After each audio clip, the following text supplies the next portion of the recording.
ഈ കലോത്സവത്തിന് സമാപനമാകുമ്പോൾ ഇത്തവണത്തെ കലോത്സവത്തിൽ ഏറ്റവും കൂടുതൽ ഹൃദയം തൊട്ടത് ഗോത്രകലകളാണ്. 5 കലാ ഇനങ്ങളാണ് ഇത്തവണ വേദിയിലെത്തിയത്. അതിലൊന്നാണ് പളിയ നൃത്തം. അത് അവതരിപ്പിച്ച മിടുക്കർ അവർ ആ വേഷമൊക്കെ മാറ്റിയിട്ടുണ്ട്. പക്ഷേ അവരുടെ മനസ്സിലേക്ക് അവർ ആ നൃത്തം ഏറ്റെടുത്ത് കഴിഞ്ഞിരിക്കുകയാണ്. ആ കുഞ്ഞുങ്ങളെ നമുക്കൊന്ന് ആദരിക്കാം.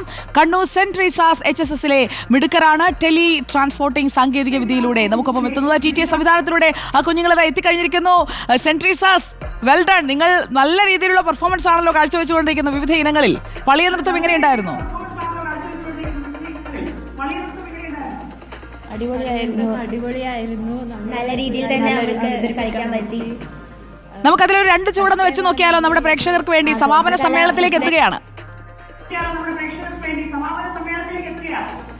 അതെ,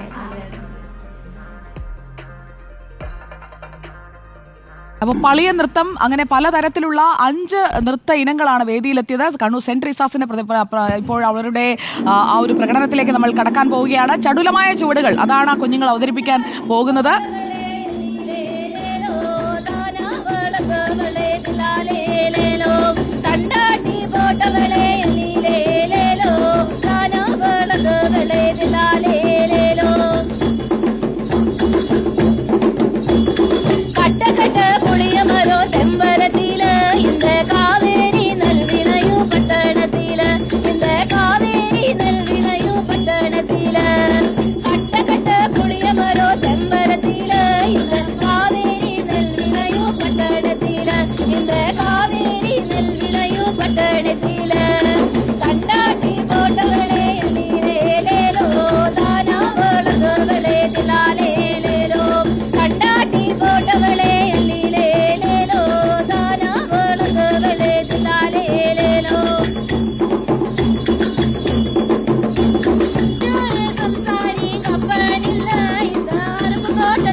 പളിയ നൃത്തം നിങ്ങൾ എത്ര മാസം കൊണ്ടാണ് പഠിച്ചെടുത്തത്?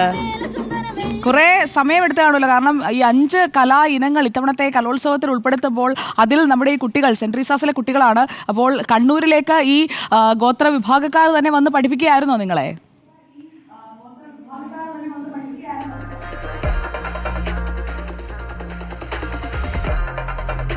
അതെ, അവർ തന്നെ തനത് കല കളിച്ചവർ.